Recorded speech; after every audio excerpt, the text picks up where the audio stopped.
మే 6 తారీఖు 2022 వరంగల్లో రైతు డిక్లరేషన్లో 2 లక్షల రూపాయల రైతు రుణమాఫీ చేస్తామని మాట ఇవ్వడం జరిగింది. చాలా సందర్భాలలో చాలామంది నాయకులు, రాజకీయ పక్షాలు, విశ్లేషకులు కూడా గతంలో ఉన్న పాలకుల యొక్క ప్రకటనలు, నిర్ణయాలను దృష్టిలో పెట్టుకొని కాంగ్రెస్ పార్టీ కూడా అలవి కానీ అమలు చేయలేని హామీలు ఇచ్చిండ్రు అన్నట్టుగా చర్చలు, విశ్లేషణలు చేయడం మొదలుపెట్టిండ్రు. అందుకే ఈ మంత్రివర్గంలో ఇచ్చిన మాట ప్రకారం 2 లక్షల రూపాయల రైతు రుణమాఫీ చేయాలి అని మా మంత్రివర్గం పూర్తి స్థాయిలో విశ్లేషించి, చర్చించి వివిధ బ్యాంకులలో ఉన్న రుణాలకు సంబంధించిన వివరాలు సేకరించి వాటన్నిటిని క్రోడీకరించి ఆ రైతు రుణమాఫీ చెయ్యాలి అని మేము నిర్ణయం తీసుకున్నాం.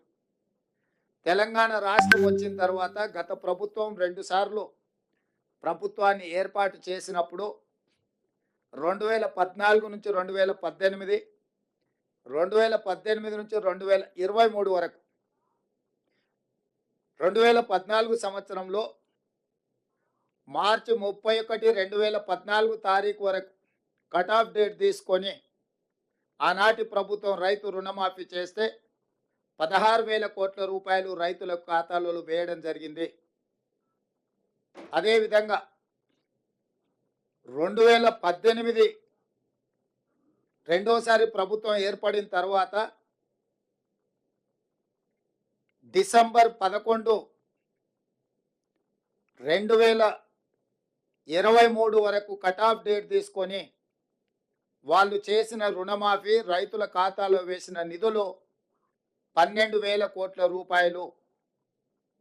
అంటే గత ప్రభుత్వం 2 విడతలుగా 2 సార్లు ప్రభుత్వం ఏర్పాటు చేసిన తర్వాత చేసిన రుణమాఫీ ఒక్కసారి 16,000 కోట్ల రూపాయలు మొదటిసారి, రెండవసారి 12,000 కోట్ల రూపాయలు. 10 సంవత్సరాలల్లా 2 విడతలల్లా చంద్రశేఖరరావు గారు చేసిన రైతు రుణమాఫీ, రైతులకు చెల్లించిన నిధులు 28,000 కోట్ల రూపాయలు. ఆ ప్రభుత్వం డిసెంబర్ 11, 2018 వరకు కట్ ఆఫ్ డేట్గా వాళ్ళు రుణమాఫీని పరిగణలోకి తీసుకోవడం జరిగింది. మా ప్రభుత్వం డిసెంబర్ 12, 2018 తారీఖు నుంచి మొదలుపెట్టి 9, 12, 2023 వరకు సరిగ్గా 5 సంవత్సరాలు గత ప్రభుత్వం, మళ్ళొక్కసారి నేను చెప్తున్నా, గత ప్రభుత్వం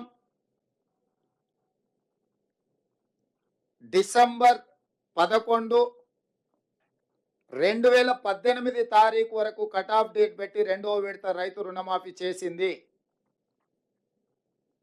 డిసెంబర్ 12, 2018 తారీఖు నుంచి తీసుకున్న రుణాలు డిసెంబర్ 9, 2023 వరకు